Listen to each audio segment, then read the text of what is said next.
Bradley Robert Edwards has been sentenced to at least 40 years in prison for the murders of Jane Rimmer and Ciara Glennon.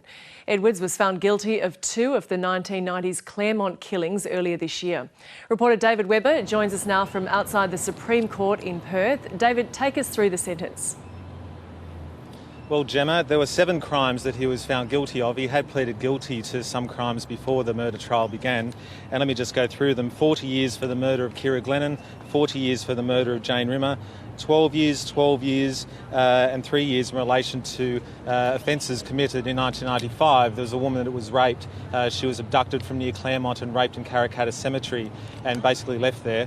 And in 1988, there was a home invasion, sentences of 4 and 2 years, but they're to be served concurrently. So really, the head sentence is 40 years, which is a very long minimum sentence for Western Australia. In fact, Justice Stephen Hall said Edwards, who's now 52, is likely to die in jail. What's been the reaction?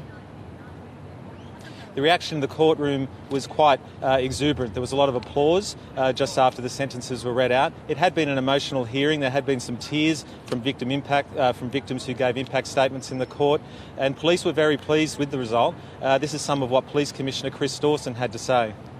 As Police Commissioner, I do not usually comment on court outcomes, but I am going to make an exception today.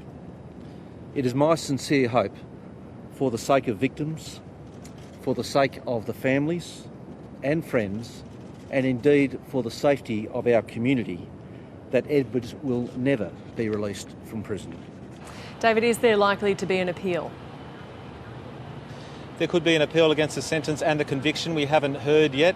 Justice Stephen Hall, of course, was the man who sent away Anthony Robert Harvey for murdering his family.